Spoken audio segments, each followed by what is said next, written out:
I forgot to mention earlier when I was talking about Renee, the crazy platform heels that Renee wears. When Alice is in the desert, she also wears platform stiletto heels and walks on sand with them, totally naked except for her platform heels walking on sand. It's a truly badass move. She's amazing. Man, that character is just cool. Um, I want to talk about something. Oh, and about the home, I forgot to mention. One of the ways David Lynch makes the home creepy is he frequently shows the person. He puts the camera very far away from the person, so that what you see on screen is little tiny Fred and his big empty house, the big empty front room where he watches TV or whatever, so that he looks like the house is bigger and more important, dangerous, creepy. You see the same shots all through The Shining where what's interesting is The Shining's a hotel. It should be a lot bigger than people, but your home should be like your size. But David Lynch keeps shooting it like it's the room in The Shining, and it's just this dangerous place that's bigger and knows more shit than you. Um, I want to talk. I'm going to do something advanced now. I'm going to throw something advanced at the beginning of this when usually I save the advanced shit for the end, but I want to throw out some slightly advanced things. Um, One of the things that is creepy about this movie, I mentioned one of the things that's creepy is a double or a copy, a clone or a shapeshifter that looks like you, or a ghost that takes your shape, or a demon or whatever. The German word for this is doppelganger, um, which is a kind of demon or double that takes your place. And I mentioned this when Jordan Peele's Us. One of the things that is going to come up in this movie, um, that doubling that's creepy and weird and strange, is what happens every single time anybody films anybody or takes a picture of anybody. Right? If I take a picture of you, you're still there, but I've also got a picture of you on my phone. There's two of you. I mean, not really, obviously, but the point is by taking a photograph of you, I have doubled you.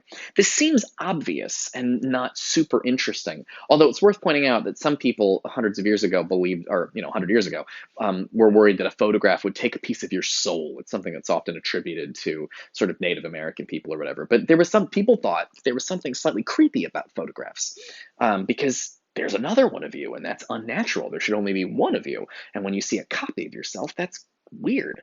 It's every movie where the clone meets the original, or where the shapeshifter is in the room dressed as the person, or the twin brother that you didn't know existed showed up, or whatever.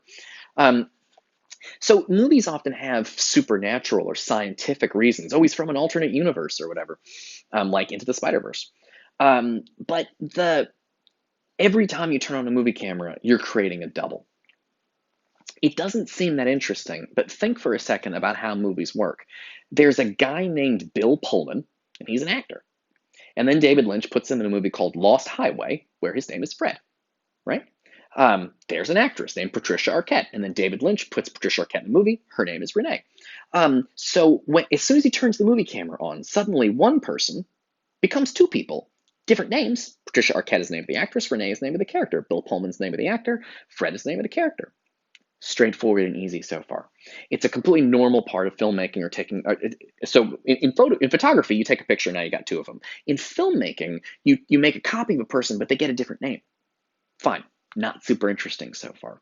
But what makes Lost Highway interesting, is that the characters themselves have cameras, right? That Fred and Renee are being watched by a camera and show up on camera. And creepy things happen when they show up on camera. If you look quickly at Renee's dead body in the camera footage, for the tape that Fred watches, her face looks distorted, looks a little bit like the mystery man who shows up at the party to talk to Fred, the sort of white faced little guy, played by Robert Blake.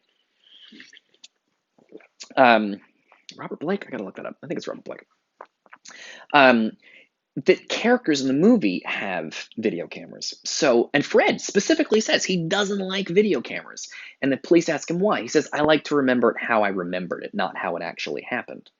It's an interesting thing to say, because for Fred feels like when you videotape something, that's real. That's how it is. And he doesn't want to see how it actually happened. He wants to remember it the way he prefers it, or how maybe he remembers wrong. He prefers his mistakes in his head to what's on the videotape. That's interesting in a movie where characters are being followed around by video cameras. And right, the mystery man has a video camera at the end when he's in the cabin, and Mr. Eddie watches there's two guys in front of him, and he can see those same two guys on a little portable TV. So the recording technology doubles people. Every time you make a movie out of somebody, there's an actor named Bill Pullman, and then there's a character named Fred. Now you got two of them. What's interesting is that in the story of Lost Highway, those splits also occur. So that suddenly it's bad enough to have Patricia Arquette, the actress, play Renee. But in Lost Highway, Renee splits into two because she's Renee and Alice. Same actress, two different characters. But do you see how the relationship between Renee and Alice is a little bit like the relationship between Patricia Arquette and Renee? Right? That the actress and the character doubles, but then the character splits in two and doubles again. That's one of the things that makes the movie crazy, is the doubling and redoubling of material. So I realize that's a little advanced, and I'll come back and talk about it a little bit more. Actually, maybe I'll talk about it more now while we're here. One of the things the mystery man says when he puts the camera up to his eye, Fred goes in and says, "Where's Renee?" And the mystery man says, he says, "Where's Alice?" And the mystery man says, "Her name is Renee. If she told you she had another name, she was lying. And what the fuck is your name?" It's a creepy, and he puts the camera up to his face. It's a creepy moment, but it's interesting in a movie. If she told you her name was Renee, her name is Renee. If she told you her name was Alice, she's lying. That's interesting because the original word for actors, if you in ancient Greece, the word for actor was related to our English word hypocrite. You know what a hypocrite is? It's somebody who says, follow morals, and like somebody who says don't do drugs, but then they're doing drugs. That's a hypocrite. Why? Because they say one thing, but then they do something else. They tell you not to do the thing, and then they do the thing. It's a hypocrite. It's a terrible person. But the word hypocrite, if you follow it back to ancient Greece, is where the word actor was a word used to describe stage actors. Why? Because a hypocrite says, don't do drugs, but then they do drugs. So they're like just lying to you. Actors were, the word for actor in ancient Greece was hypocrite because they would say, my name is Fred, but their name's not Fred, their name's Bill Pullman. They're being a character. So this idea that actors, what do actors do for a living? They lie.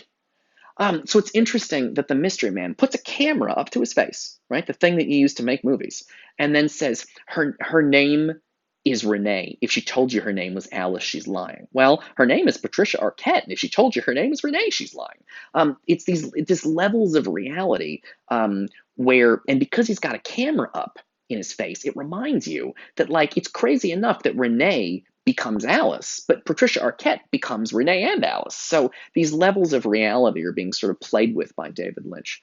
And to sort of add to that in a complicated way, because apparently I'm still not done talking about this, even though I'm giving you a lot of the good stuff early on in this video series. The Mystery Man. One of the things that defines the Mystery Man is he can be in two places at once. That's like his defining feature. When he meets Fred at the party, he says, we met at your house. In fact, I'm there right now. Call me." And he calls. It's one of my favorite scenes in all of movies.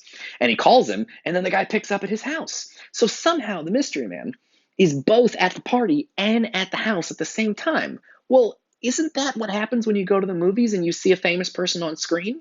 But they're not really on screen. They're like at their house doing their own thing. They're in two places at once. The actor is at a party, but then in the movie, the actor has been saved on screen by the magic of movie cameras.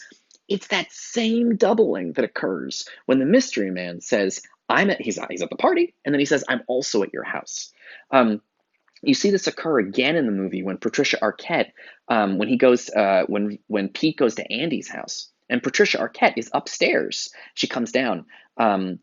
And there's a porno of her on screen. So she's standing there talking to Pete, and Pete's looking up here, and there she is having sex on screen. There are two of her, right? She's right there next to him, and she's on screen. It's not that interesting, except it's what the mystery man can do. Somehow, he's able to be in two places at once. He's both at the party and at Fred's house. And actors and actresses are always somewhere and up on the movie screen at the same time. And then it's extra interesting when you remember that the mystery man is one of those characters who is both in the Fred story and in the Pete story, and seems aware of both of those two worlds, whatever the relationship between those worlds are. Okay, fun. I'll see you in the next video.